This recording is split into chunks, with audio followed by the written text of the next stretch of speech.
same. So they have There's to only come- one entrance on Fifth Only Avenue. one entrance, and it's gotta come from Fifth Avenue? Directly across Seventh. Yeah, that's gonna be more traffic, that's my concern. The one thing to consider here is that the area is zoned what's considered C2 in the city of Naples. Yeah. And I'm certain that staff and most of the city would prefer if we just did a larger retail strip mall or something in there that could have potentially had a restaurant or a number of 4,000 or 5,000 square feet of retail space that I would assume would have much more traffic than four or five homes. So, I mean, it was part of our consideration as we developed this program for this space. Well, I'm thankful for that, but I'm just saying, everybody should be concerned about that now, because this is gonna be more traffic. And we got kids that go to school in that community, and like I said, we got the 7-Eleven there, people coming in there to the gas station. Yes, ma'am. And that's my concern, because like I say, I come in and out of there every day. I'm dealing with my mom, she's 95 years old, it's a lot of traffic, and like I say, it's just an accident waiting to happen. You know, I pray that it don't happen, but I'm concerned about the traffic. And, you know, I'm not putting anybody down, I know that's the vacant area and it's yours to use, but I'm concerned about safety issues, okay? That's all. Thank you. Next question is Dan Jeffries. That's my next door neighbor, he had to leave, but I will inform him, I wish he could have stayed. Okay. I'm also their neighbor, I'm happy to step up, I don't have my name listed, I don't believe. So one of these, Okay, can I have one? Robert Brooks.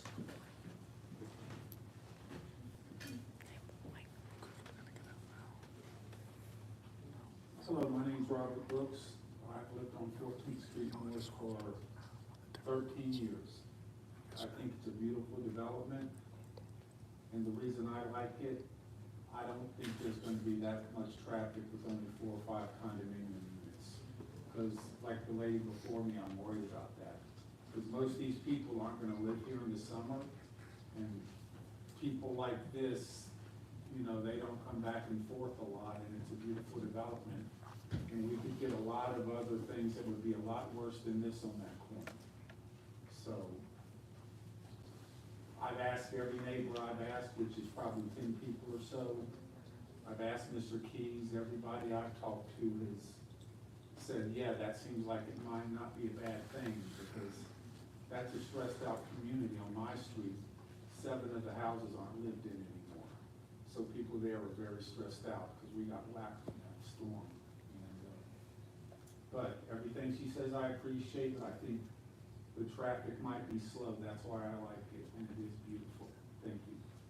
Thank you. We have one more speaker, Andrea Absent. Oh, sorry, Andrea Garcia, actually, And hi. Garcia, okay. I really appreciate being here, this is a nice experience for me. I am a young mom with a You 4-year-old. were sworn in? Pardon? You were sworn in? Oh, no, hi. Do you swear or affirm the testimony you're about to give is the truth, the whole truth, and nothing but the truth? Absolutely, yes. Thank you. Mhm. Hi, I'm Andrea Garcia. I'm really excited to be Where, here. where do you live? What? I live on 534 14th Street North, one of the 2 roads past this 5th Street. We live on a cul-de-sac road. I love Naples, it's a beautiful place. I'm from the Midwest, and I can truly tell you the beauty of being here is amazing. MHK, you guys have done so much growth in this community. The project we were talking about prior to this is beautiful. You did, you took a parking lot and you made it something that I can go have a bowl with my daughter and a smoothie, listen to music and have a good time. I'm excited to see this empty lot turn into something that will bring community together. I just don't follow how, these parking garages here, what's the height dimensions on these, garages? The garage door itself, Yeah, it's 14 feet. so 14-foot vehicles, that's not like a car, right? That would be like a trailer, a boat, It could be. is that the plan? It's not the intention, but if someone wanted to store an RV there or a boat there, they certainly could. So from a commercial point, I'm not very comfortable with this, I work in dentistry. But from a commercial point of view, these garage doors are not designed for Corvettes. They're gonna be designed for trailers, fifth wheels, large size boating people, community, not the people that live on these 2 streets. when it comes to the 14-foot garage door, I currently have over 800 units like this under construction, and I think I've got about a dozen of them full RVs. The vast majority of them are full cars. Okay, RVs, cars, either way, the point I'm trying to make is that I would be loving to see something like the 7-Eleven where all my neighbors go get milk, coffee, we walk the dogs there, my daughter rides her bike there. The sidewalks are gorgeous, we treat them for insects, we keep the town cleaned up, there's no garbage. But these cars have to take a turn into our little street, and they're gonna have big vehicles behind them. How's my 4-year-old gonna not have an impact of these gigantic trailers coming down a cul-de-sac? Where are they planning on turning around? There's a median here Well, in front of the 7-Eleven. no, ma'am, the turn into the space is beyond the median, and it's dictated by FDOT. It's an existing cut that we're paying respect to and using the existing cut that was set up on DOT when they put in the 7-Eleven. So we're respecting the DOT cut there. Again, if this was a commercial space with a restaurant in it, they could be driving tractor trailers in there to deliver, food or to deliver goods to a unit. We still just think the impact, even if someone was storing an RV in there, how many times a year do you take an RV in and out of storage? I think the impact of what a person storing an RV there would be much less than what if this would have been a commercial retail center on one of this building. I do hear this, but the impact on specifically the 63 homes in this neighborhood that this is entering. What's gonna happen to those 63 people? We're not gonna be eating here, we're not gonna be using it. I wanna know the turning radius and the weights of the vehicles turning onto the street. What I see is that Fifth Street North is not being held up to the same standards as Fifth Street South as far as beauty, aesthetics, integration in the community. When I see the renderings, this is gorgeous from Goodwood Frank. But from Fifth Street, where I turn in after kindergarten with my my kid on her bike, I wanna know, like, how are we not gonna get That's the- impacted by this turning radius in this median? Also, we just put like a very nice sign in at the entrance of this community, Naples Park East. We have a nice park at the end of the street. Like, I just wanna know, is there a consideration of like maybe the main entrance being off of the main road instead of like our residential street? Is that like, Absolutely, and it's not allowed. okay, so why is it allowed in a residential street? Because of the type of intersection it is, we're not allowed on Goodland Frank, we're not allowed within 100 feet of that intersection to cut into the community. We're not allowed to cut into our property off of Goodland Frank within 100 feet of that intersection. That's why this DOT cut and this DOT cut's beyond the median. We basically had about a 25-foot zone that we could play with one way or the other. If it pleases the board, I'll jump back to the site plan here. This cut that's here on the plan, this is an existing cut. The median ends right here before the cut, so someone pulling in on Fifth would come in and make a left turn into the community. This cut lines up with the cut across the street from 7-Eleven. If we were to try to make a cut into this space, there's an existing cut for the fiber optic building that's there that is a, Mark, if you go back one slide, you'll be able to see that cut on the road. yeah. You see that. So there's a cut back, so this is where the cut is, this is where the median ends.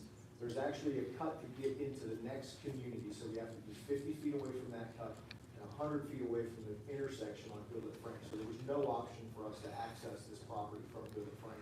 If you think about somebody traveling north on Goodland Frank, trying to make a right turn into this community within 50, or into this parcel within 50 feet of the intersection, that makes a major traffic implication. That's why DOT wouldn't allow that. So we honored the cut. We honored the cut that DOT put in when they put in 7-Eleven. And again, we think the traffic impact of what we're doing, the required 1,000 square feet of commercial space is required to make the building meet the components of a mixed-use building. So that's the bare minimum of what we can do from a commercial aspect. Like I said, we're hoping that one of our buyers wants the commercial space to kind of run small business out. So that's the best opportunity we could have there. Yeah, that would really be fantastic. That's nice to hear. You know, this is, like I said, not my avenue. My only concern is I just wanted to know the depth of the trailers, or the depth of the garages, and then like how much feet is between when you pull off a Goodlet Frank and you clear that pedestrian sidewalk that is one of the most heavily invested and used pedestrian sidewalks. People use it to get to Baker Park. This is a fundamental intersection. And I would like to know, what is the depth of the garage versus the length of the street from the crosswalk of Goodlet Frank entering in? Like, I just wanna know how these big tractor trailers, like, you know, I took some photos of people with their big boats and their trailers. These people aren't like licensed semi-delivery drivers for a restaurant. These people are driving their weekend vehicles, and it's not my neighbors, okay, I tell you that.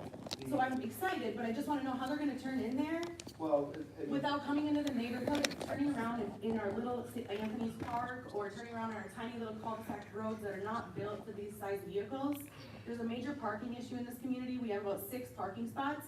You're offering a commercial space and 4 or 5 other residential living spaces with 4 parking spots. It just doesn't seem like it's gonna impact my streets and my neighborhood very well. I don't know what I'm supposed to tell you, but it looks dangerous, and I'm concerned. Thank you for your comments. Thank you. One more speaker, Carolyn Russian.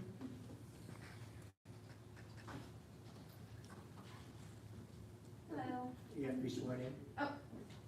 Do you swear or affirm that the testimony you're about to give is the truth, the whole truth, and nothing but the truth? Yes. Thank you. Hi, I'm Caroline Rusher. My current address is at 17979 San Carlos Boulevard, Fort Myers Beach. I owned the house that's directly across the canal, up until a couple of years ago. I'm still, you know, really good friends with Andrea. We lived in the same neighborhood. My biggest concern is just from an environmental aspect. From looking at this is essentially an upgraded car man cave, with, I'm guessing, some sort of somewhat living spaces on top. I could be wrong, is that correct? That's correct, they're condominiums with oversized garages. Okay, yeah, okay, cool. So, the entire point of a man cave is to have your friends over, to show off your cars, to hang out in the space with your boats. 5 parking spots. Man total, cave. so that's schematic. Welcome to Naples, Florida. Where all the money is. Can you pull up the schematic, please? It's on the screen in front of you, ma'am. Oh, sorry. Ma'am, it's on the front of you, right Oh, there. there. Okay, sorry, I'm looking at the wrong one. Okay, so, my biggest issue is the parking and also the canal for the runoff. So where they have the loading zone is right adjacent to the canal. If they're gonna be washing their cars, which is a huge environmental impact, that is not a great design for the canal. The canal's not even on here. I'm guessing that's probably for a reason, because they didn't want to put the canal on there. The canals all lead into the river, and, you know, I lived there. There was alligators back there, there was ducks, it was a very vibrant end of a canal. I saw manatees in there, I saw turtles. I mean, it's a very live, functioning ecosystem. And my biggest concern is that has not been taken into account on this. This is the end of a canal, which means that there isn't gonna be the flow through that's gonna have, if there is runoff from, you know, washing your cars, washing your boats. I used to work in yachting. I know the environmental impact of boats when they're washing them. There is no speculation or consideration of what's going into the canals with these things. I'm an avid boater. I love boating, but I do think that should be taken into consideration. My question about the design is, because it's backed up to a residential neighborhood and a canal on the side, like, I can't even show it. So the Goodlet Frank is on the one side, and then, Fifth Avenue North is on one side, and then the canal in the residential neighborhood People is arguing. on the other side, right?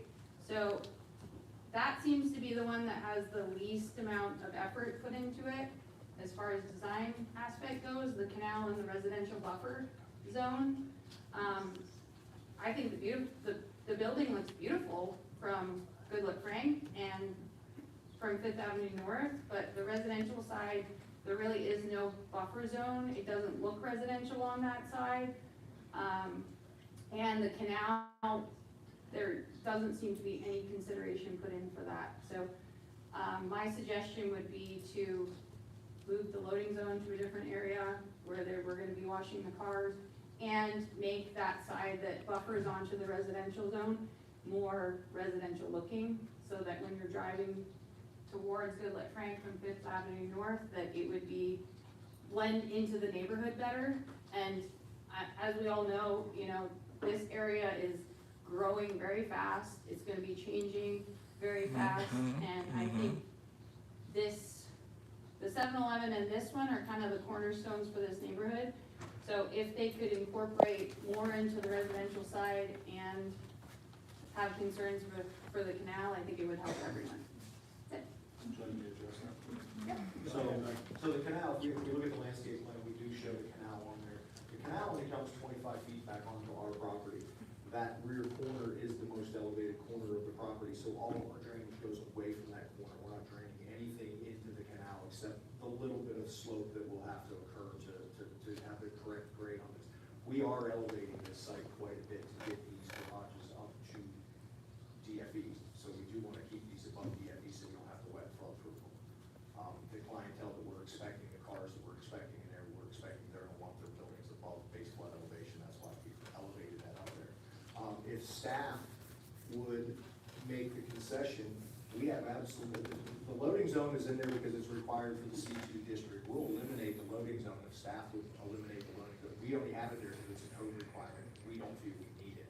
So it would just become part of, the ingress of this unit. So if it would make anybody happy to say the loading zone's on there, we'll remove it. Because it's not the intent to use the loading zone as a car wash station.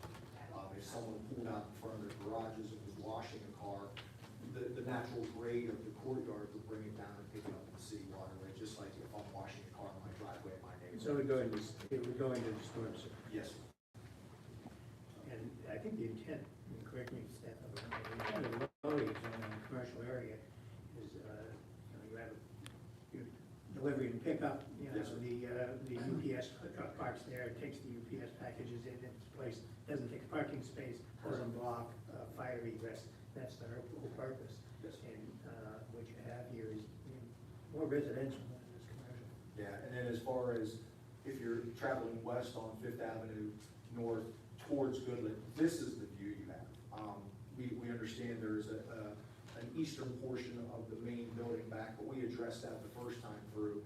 I don't have a rendering of that exact side, but. But you have show the. Yeah, if we go into the 2D elevation, we put a gable back here. This entire portion of the building here, that is a relatively plain portion of the building, that's adjacent to the existing home that's there. So even, I know Sabrina made a comment earlier about the landscaping that's there, that we can't control that landscaping, but even if somebody tore that house down, there would be the outline of another home here. So when we come back for final, I'll get out there and I'll put an outline of that residential house up against our building to show what it masks as you're coming west off of Fifth. So that you'll see the basic view of this space is this courtyard, which we feel is a very, very. I think we'd like to see a rendering from down the street. Further down the street. Thank you. No problem. I have a Can I residential space. just make a comment? Sure. I actually meant from the canal.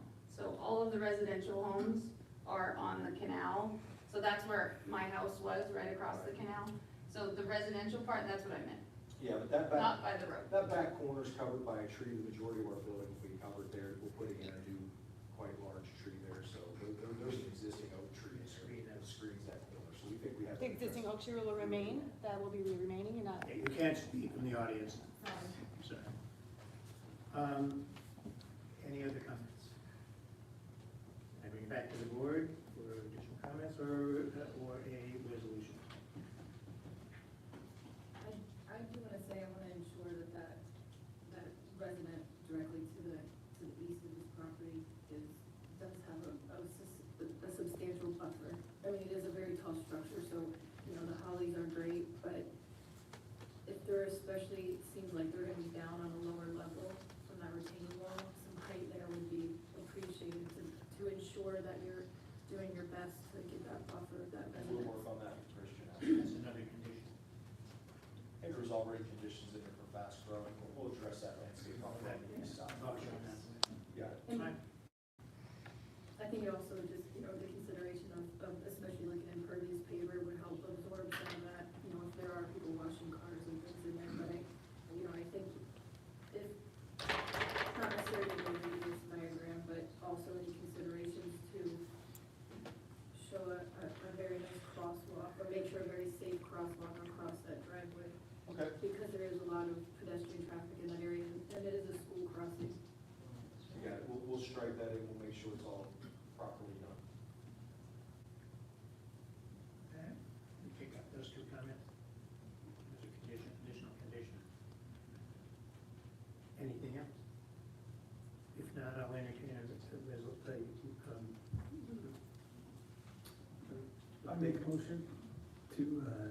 approve the petition 23-DRB 55 relating to the preliminary design review of a new two-story mixed-use building with commercial and residential use located at 500 Riverfront Road North.